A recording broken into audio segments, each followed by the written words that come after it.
এবার চলেন আমার যে 4টা বাইক আছে ইটার মধ্যে পড়ছিল, আমার যে 4টা বাইক আছে এখন ওই 4টা বাইক নিয়ে কথা বলি।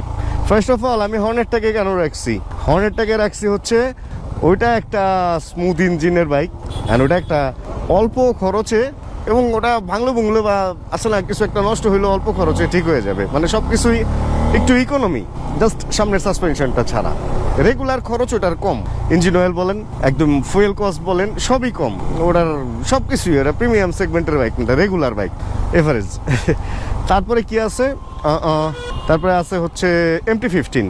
এটা হচ্ছে আরও অল্প খরচে আপনি এটা দিয়ে চলতে পারবেন, বাট এটা একটা প্রিমিয়াম সেগমেন্ট ক্যারি করে, এ হচ্ছে সেকেন্ড। অ্যান্ড তারপরে হচ্ছে FZ25। এটা হচ্ছে আমার আসলে FZ এর কন্ট্রোলিং ব্রেকিং ভালো লাগে, অ্যান্ড এটার মধ্যে পাওয়ারফুল একটা বাইক, এর জন্য এটা আমি রাখছি লং রাইড ফোকাসড, কারণ এটা ভাঙ্গা চূড়া এই সমস্ত জায়গায় আমাকে ভালো সাপোর্ট দেয়। অ্যান্ড পাগলা ঘোড়া যদি বলেন, মানে অল দিকে একদম খালি পাওয়ার আর পাওয়ার, অ্যান্ড সেফটি সিকিউরিটি সেফটিও আপনাকে দিবে, সেটা হলো এইটা। মানে এটার মধ্যে পাওয়ার তো আছেই, অ্যান্ড পাওয়ারের সাথে ABS, ট্র্যাকশন কন্ট্রোল, অ্যান্ড একটা রাফ, মানে অভদ্র প্রেম। এই বাইকটা হচ্ছে একটা অভদ্র প্রেম। তো সার্বিক দিক থেকে এই কয়টা বাইক আছে, বাট স্পোর্টস বাইক আমার নাই, কারণ আমার ঘাড়ে ব্যথার কারণে আমি স্পোর্টস বাইক চালাই না। এই হলো অবস্থা। ওই সামনে দিয়ে যদি একটা ইউ টার্ন থাকতো তাহলে আমরা সামনে থেকেও ঘুরতে পারতাম।